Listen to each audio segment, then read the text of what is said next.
You are losing to people you despise every single day, and you don't even see the battlefield.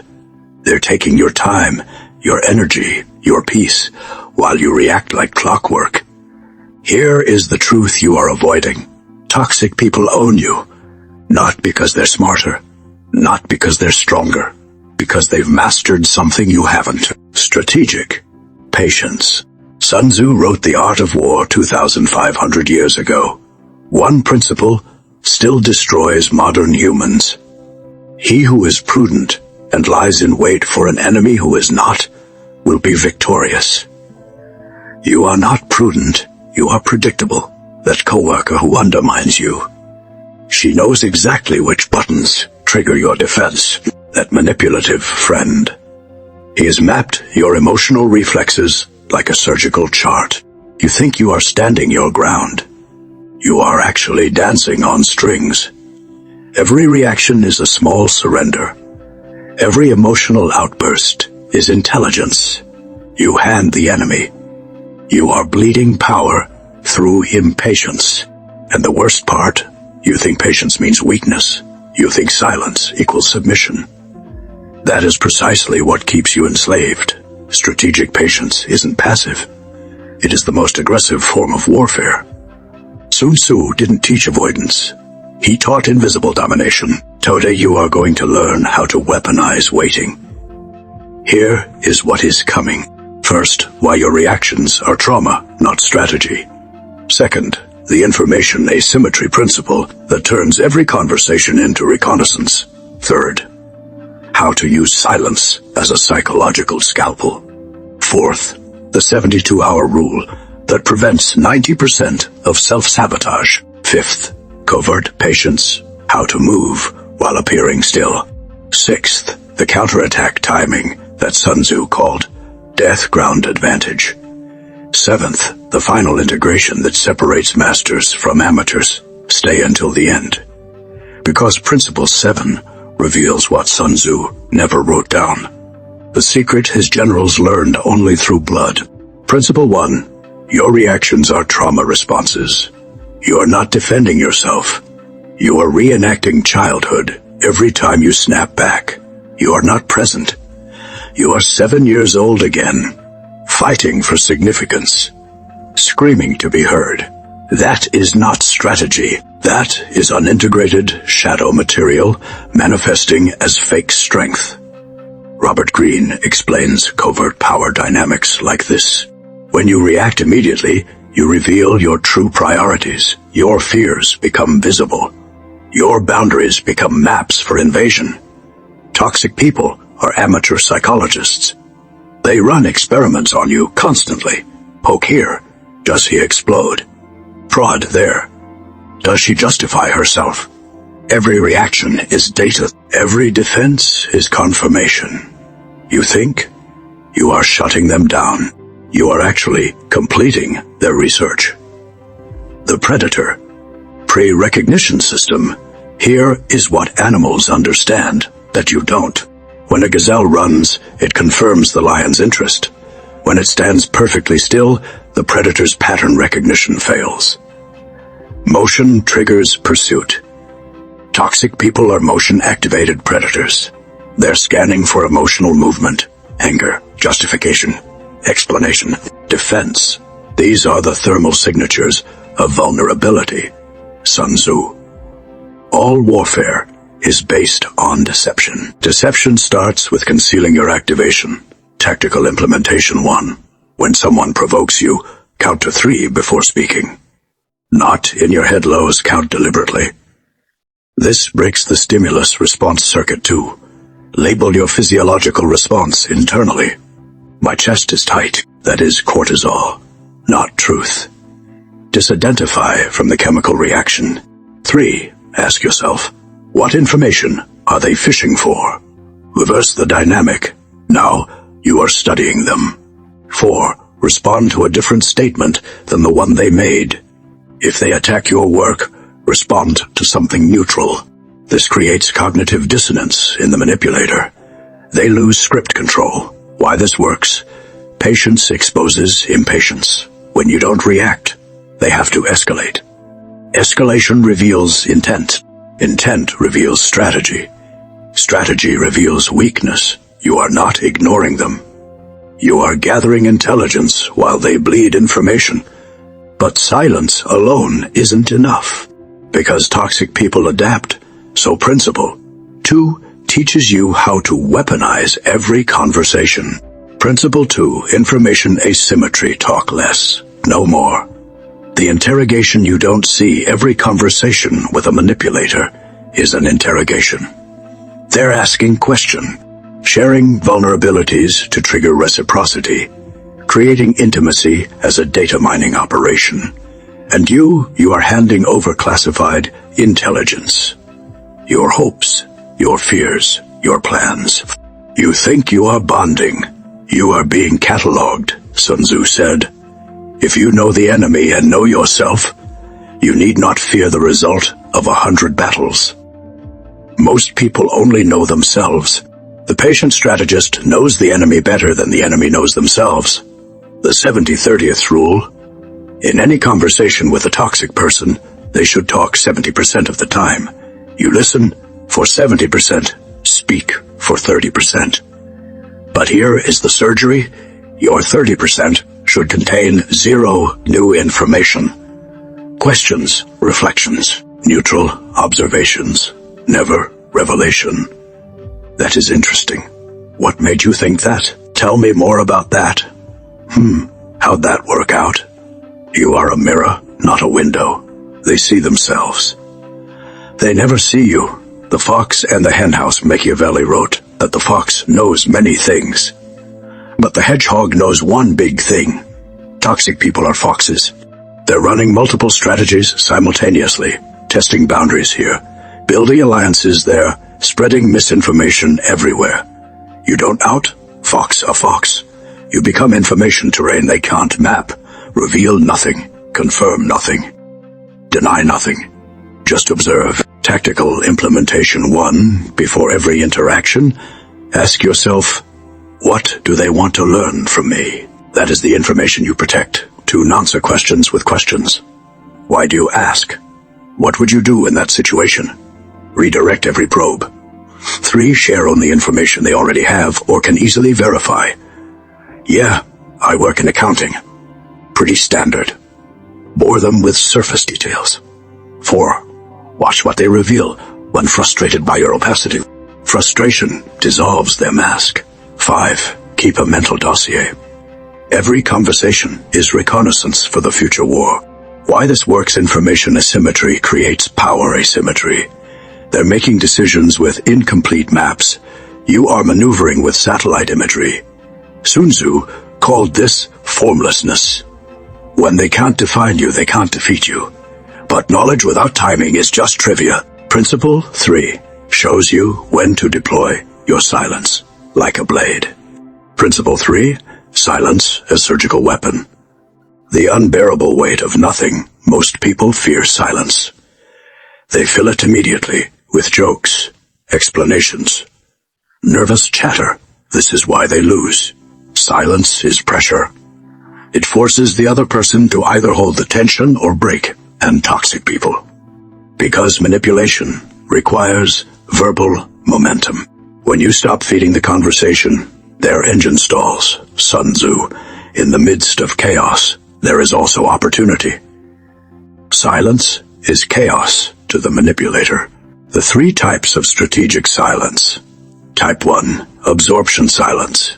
Someone insults you, you pause, make eye contact, say nothing. The insult hangs in the air. They start to feel uncomfortable because you didn't validate it with defense. Type 2, redirect silence. Someone asks an invasive question, you pause, then change the subject entirely. Anyway, did you finish that report? The silence communicates. That question doesn't deserve acknowledgement.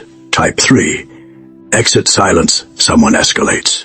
You pause, then physically leave. No explanation, no justification, just absence. This is the ultimate boundary. The lion and the hyena watch a lion. When hyenas circle and yip, the lion doesn't roar back, it stares. It waits. the hyenas eventually retreat, not because the lion dominated through noise, but because it refused to play the hyenas' game. Your silence forces them to play yours. Tactical implementation 1. Practice holding silence for 10 seconds in normal conversations. Build the discomfort tolerance. 2. When provoked, breathe slowly through your nose. Count 4 in, hold 4. Count 4 out. Silence becomes physiological power, not frozen fear. 3. Use the phrase, "I'll think about that," then stop talking. No elaboration. 4. Watch their body language during your silence. Do they fidget? Look away. Fill the gap. That is submission. 5. End conversations first. The person who exits controls the frame. Why this works language is the manipulator's home territory. Silence is the wilderness. You are dragging them into terrain where their tools fail. They need your words to twist. Give them nothing to grip. But some battles can't wait. Sometimes you need an emergency protocol. Principle 4 gives you the circuit breaker. Principle 4, the 72-hour rule, the impulse death zone. Here is a psychological fact. 90% of reactive decisions made in the first 72 hours are strategic errors. Your amygdala is hijacked. Your cortisol is elevated. Your prefrontal cortex, the part that plans, is offline. You think you are responding. You are actually in biochemical defense mode. And toxic people know this. They live for your 72-hour window. That is when you send the email. You'll regret. When you blow up the relationship, when you quit the job without a plan. They bait you into the impulse death zone, and you dive in willingly. Sun Tzu's waiting game: victorious warriors win first, and then go to war, while defeated warriors go to war first, and then seek to win. Translation. The battle is won before contact. Strategic patience means you decide your move in calm waters, then execute in the storm. Never the reverse. The 72-hour rule is simple. No major decisions for 3 days after emotional activation. Not emails, not confrontations, not ultimatums. You can plan, you can journal, you can vent to a neutral party, but you don't act. The trap of setting boundaries: you've been taught to set boundaries immediately. That is corporate therapy nonsense. Boundaries set in activation are porous. They're emotional, not structural. You say, "Don't talk to me that way." They hear, "I am wounded and chaotic." 3 days later, you say, "Going forward, I'll end conversations when X happens." No discussion. They hear, "I've already decided. This is law." Calm boundaries are bulletproof. Reactive boundaries are invitations to test. Tactical implementation 1. When provoked, write the response you want to send. Save it as a draft. Revisit in 72 hours. You'll delete 80% of it. 2. Create a hold file in your phone. Store screenshots, voice memos, evidence review, and com. 3. Tell them, "I need time to think about this." This isn't weakness. It is locking in your strategic advantage. 4. Use the 72 hours to consult your personal war council. People who know you and have no stake in the drama. 5. Ask yourself at hour 72, will this matter in 5 years? If not, it doesn't matter now. Why this works time is the antidote to manipulation. Manipulators need urgency. Decide now. Respond now. React now. Urgency bypasses judgment. You delay. You've already won half the battle. But some toxic people mistake your patience for passivity. They think you are frozen. Principle 5 shows them otherwise. Principle 5, covert patience, move while appearing still. The illusion of inaction here is what amateurs misunderstand. Strategic patience doesn't mean you do nothing. It means your enemy sees nothing. While they think you are passive, you are repositioning, building alliances, documenting evidence, preparing exit strategies. Sun Tzu, All warfare is based on deception. The greatest deception is appearing conquered while you are mobilizing. The wolf pack strategy wolves don't charge immediately. They circle. They test. They separate the target from the herd. Then only then they strike. You are doing the same. Overt confrontation alerts the enemy. Covert preparation destroys them. That toxic boss. You are not arguing in meetings. You are quietly updating your resume. Networking with competitors. Recording policy violations. When you finally move, it is not a reaction. It is an execution. Machiavelli's hidden blade. Machiavelli wrote, "Never attempt to win by force what can be won by deception." Deception here means strategy, not dishonesty. You are not lying. You are controlling information distribution. They think you are intimidated. You are documenting. They think you are compliant. You are consulting lawyers. They think you've accepted the status quo. You are building the scaffold for their downfall. And they won't see it until the trap closes. Tactical implementation 1. Maintain the same external behavior. No sudden changes in tone or attendance. Predators notice pattern breaks to build your exit in private. New job? Apply quietly.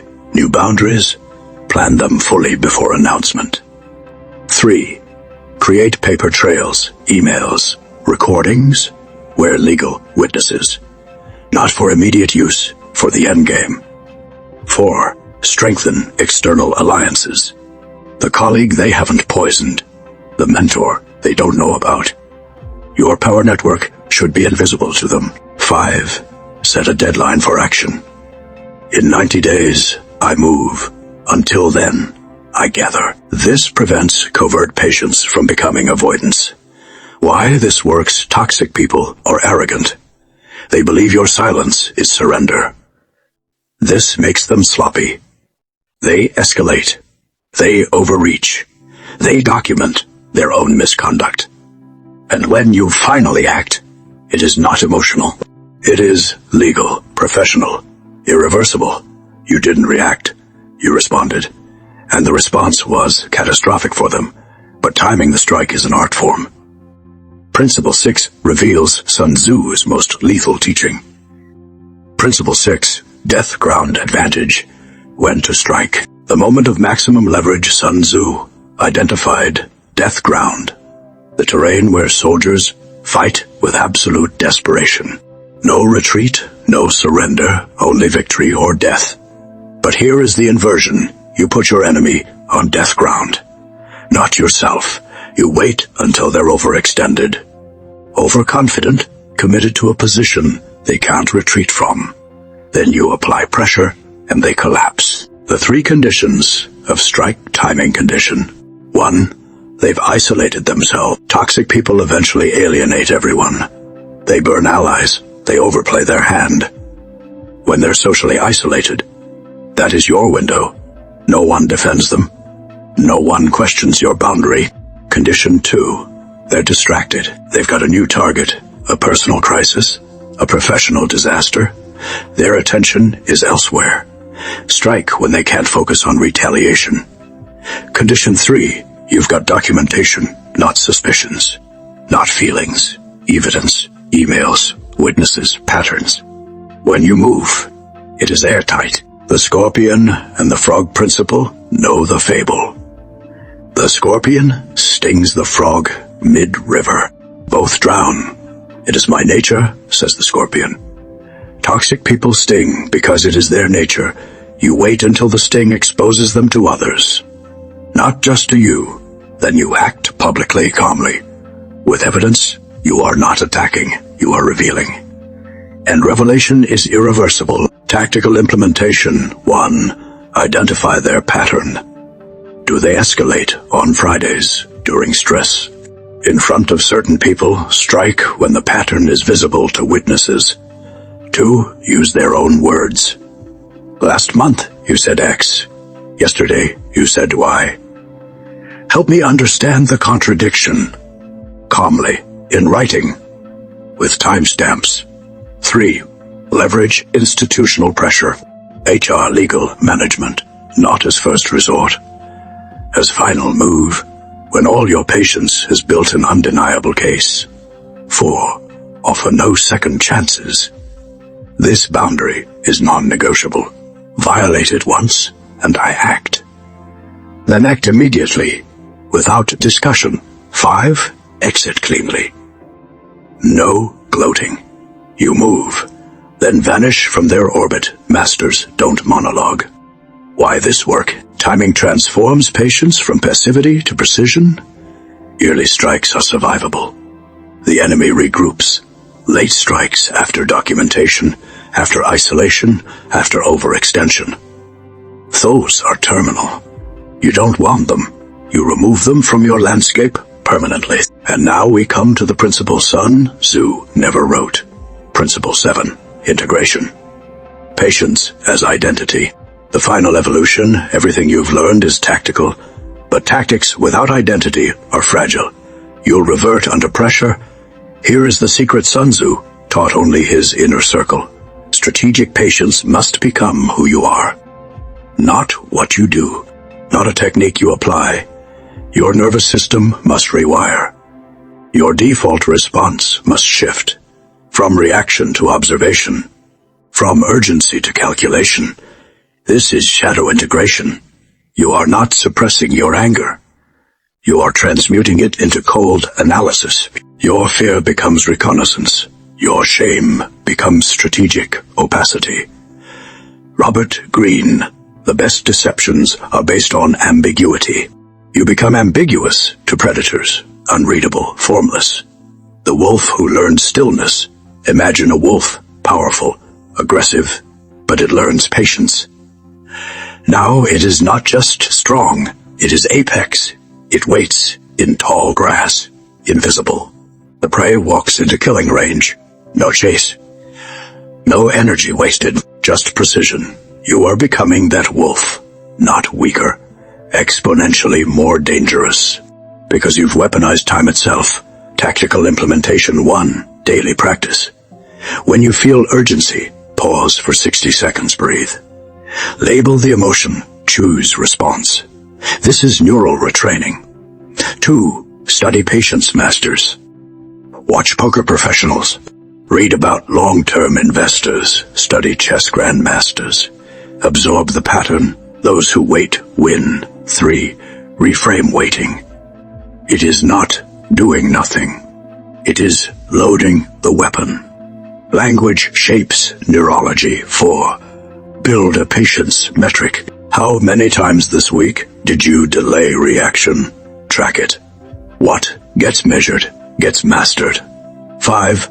Teach this to someone else. Teaching cements integration. You become what you transmit. Why this works, tactics are tools. Identity is infrastructure. When patience is identity, you don't try to be patient. You are patient. Toxic people sense this. They avoid you, not because you fought, because you became unprofitable to manipulate. Let's bring everything together. You walked in here losing daily battles to people you despise. You are walking out with a complete strategic framework. You learned. Your reactions are trauma, not defense. Information asymmetry makes you invisible. Silence is a surgical weapon. The 72-hour rule prevents self-sabotage. Covert patience builds power invisibly. Strike timing determines victory or survival. Integration makes patience your identity. The transformation promise: apply this for 30 days. Just 30. Watch what happens. Toxic people will test you once, twice. Then they'll move to easier targets. You are no longer prey. You are not even a predator. You are terrain they can't cross. That manipulative coworker, she'll stop engaging. That gaslighting friend, he'll fade out. Not because you fought, because you became strategically boring to them. No reaction, no drama, no supply. They'll starve and leave. The cost of inaction. But if you ignore this, if you go back to reacting, here is what you are choosing. Another year of sleepless nights. Another year of losing battles to people beneath you. Another year of that hollow feeling, knowing you are smarter, better, more capable. But somehow they're still winning.